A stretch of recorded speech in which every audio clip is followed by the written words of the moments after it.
Hey, Pussy No Pussy new little video. This one, I wanted to do a little video on this for a while, and recently I did get a patient with this disease. I did some research. I'll put some of the resource I found. It's actually interesting that something that could really happen doesn't have doesn't have as much research done on that, and mostly the things that comes is obviously from uh, emergencies.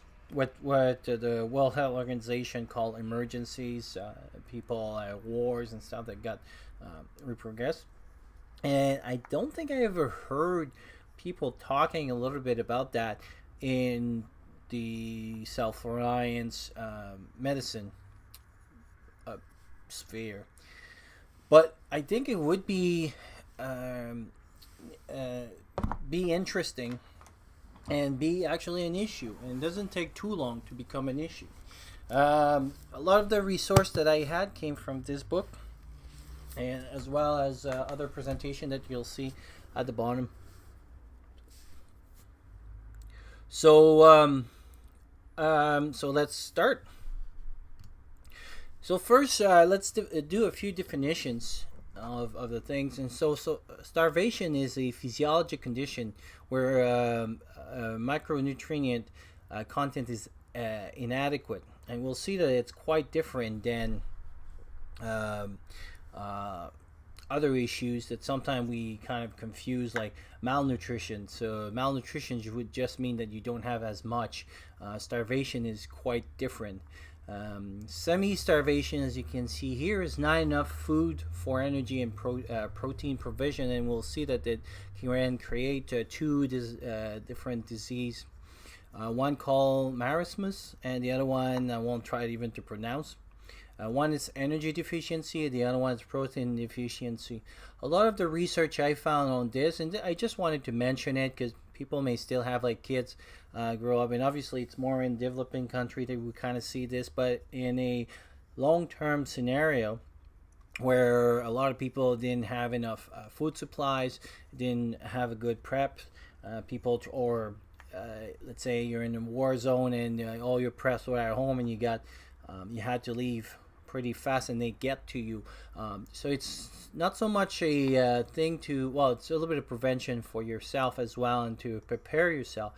But it's more the reason that I'm doing this talk is the kind of scenario that, imagine that you're somebody from your family finally made it to you, and it took like a week or 2 weeks for whatever reason to get to you, and all during that time they couldn't provide themselves with supplement enough food and stuff. Kids would be able to have, well, would have that, could be at risk for this, especially kids, elderly people, and they would get to you. And so it's a little bit more a an issue for them. That's why I want to talk about it, because some of the things that you thought would be good for them that actually is could create more issue, which would become in the refeeding syndrome. And so the next few slides, there's some picture that may upset some people. So we're gonna talk about it. So the difference with this marasmus versus Kisrit,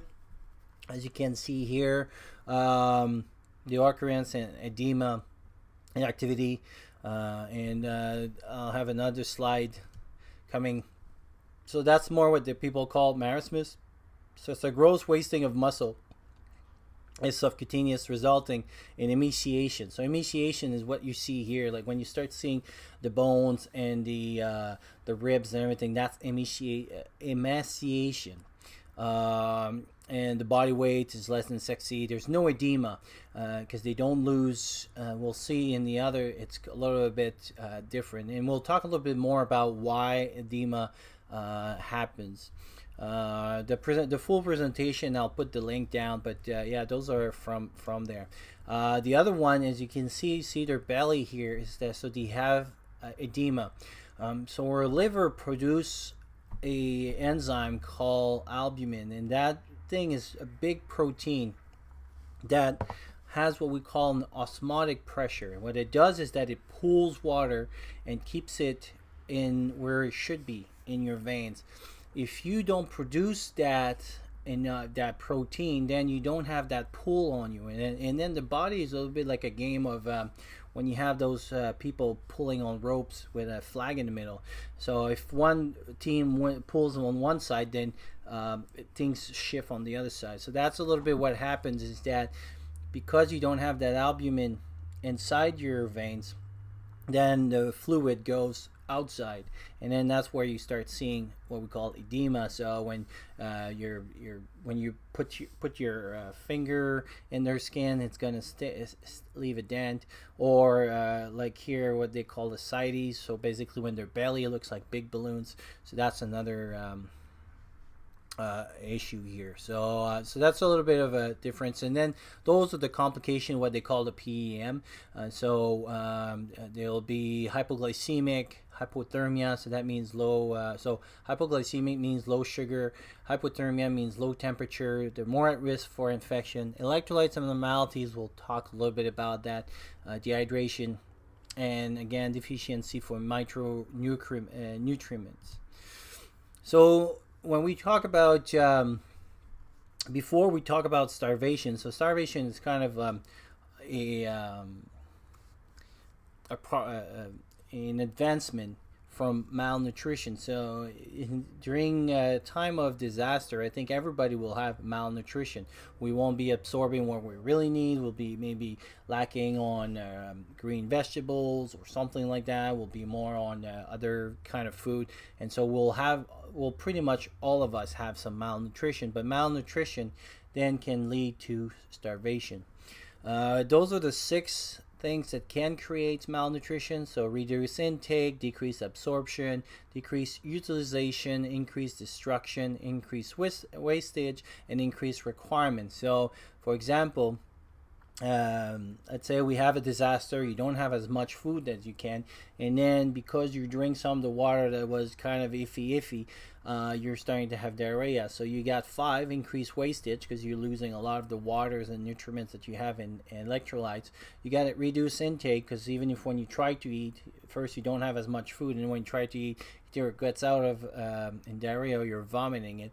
You got decreased absorption as well, because a lot of forms of diarrhea is just like, that's why they're watery stools, that everything goes too quick, and so the body doesn't have time to absorb what is used. So as you can see, just in one little example, you can have a lot of those risk factor for malnutrition. Those are the sign and symptom of malnutrition. So muscle weakness, underweight, decaying teeth, their skin will affect, swollen, bleeding gums, dizziness. And so again, in the scenario that I'm kind of thinking of, is so your family finally get to you, you assess this and to make sure that this is like the phase of a lot of time when people do, and again, it's from things like for World Health Organization. So households, for example, in 3 where they are starting to be in crisis, so households face food consumption gaps and are only meeting minimal food needs through unsustainable coping strategy. So that would be like, let's say, the family that just left their house because they were kicked out or for whatever reason because of disaster, trying to get to you, and let's say all they could carry was enough food for one, and there are 4 people on one ration, so they would face consumption gaps, obviously, or even towards 4 when it's emergency. Famine is where there's a complete lack of food and other basic needs, starvations, deaths, and destitution. So as you can see, it's kind of a continuum that goes over there. Here is how the bodies start to use. So in the early stage, we have all reserve, and so that's why when they say, the rule of 3s, you can be 3 days without water, but 3 weeks without food. So it's a little bit because of that, because we have liver, we have muscle that has glycogen, so we can use that. We have the fats, which is the adipose tissue here. You have also muscle protein, so that's another thing. This is why a lot of people, you can start seeing their bones because they're starting to lose their muscles and all this. And then in the late stage, when it's down, is literally the body is eating itself because it's trying to maintain the major functions, so the brain, the heart, and the brain, the heart, and the lungs, not even the kidneys at this point. So it'll eat whatever it can to try to maintain those, and so that's kind of early stage towards the late stage of starvation. And again here, like in another different way, so you're starting to be restricted in food consumption, so your body will deplete what we call glycogen stores. It's basically big jar of sugar that we have a lot of time inside our liver. That's the big one that we have. And then we're going to start seeing some change in our hormones because of that. The bodies will try to adapt because now it's not functioning as it should be. And then you'll have metabolic efficiency because you're lacking a lot of the resource that you need to be functional. And then we get into what we call here the refeeding syndrome. It's mainly the talk I wanted to talk about. What refeeding syndrome is that while all that concept happened, and this is